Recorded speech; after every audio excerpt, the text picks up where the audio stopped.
পিতা সৈয়দ আশরাফুল ইসলামের মৃত্যুর পর ফেসবুকে ভাইরাল হয়েছেন তার কন্যা রিমা ইসলাম।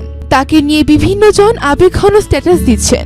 কেউ কেউ তার রাজনীতি বিমুখতা, প্রচার বিমুখতার কথা উল্লেখ করেছেন। কেউ আবার উল্লেখ করেছেন তার বাবা তার জন্য কোনো অর্থ সম্পত্তি রেখে যাননি। পিতা সৈয়দ আশরাফুল ইসলামের কফিনের পাশে বিমর্ষ বদনে দাঁড়িয়ে থাকা কন্যা রিমা ইসলামের একটি ছবি ফেসবুকে বিভিন্ন জনের ওয়ালে দেখা যায়। এই ছবিটিতে দেখা যায় রিমা ইসলাম ও অন্যান্যরা গাড়ি থেকে পিতার কফিনটি নামাচ্ছেন। তিনি অশ্রু ভারাক্রান্ত নয়নে তাকিয়ে আছেন। গত কয়েকদিন ধরেই ফেসবুকে ছবিটি ফেসবুকের বিভিন্ন জনের ওয়ালে ঘুরে বেড়াচ্ছে।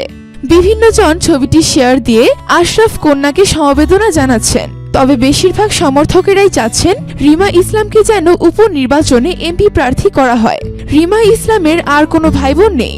আরো 1 বছর আগে 2017 সালের 23শে অক্টোবর হারিয়েছেন মা শিলা ইসলামকে, আর এবার হারালেন বাবা সৈয়দ আশরাফকে। সৈয়দ আশরাফের পরিবার আগে থেকেই লন্ডনে বসবাস করতেন।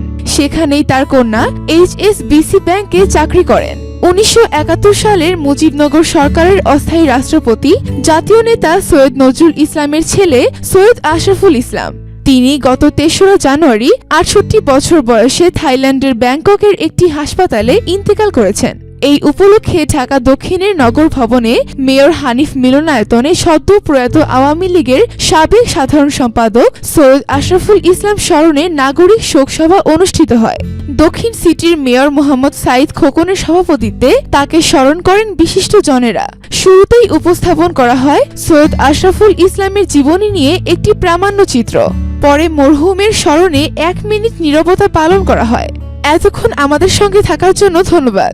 সব ধরনের খবরাখবর সবার আগে পেতে রঙ্গমঞ্চে সাবস্ক্রাইব করে আমাদের সঙ্গেই থাকুন।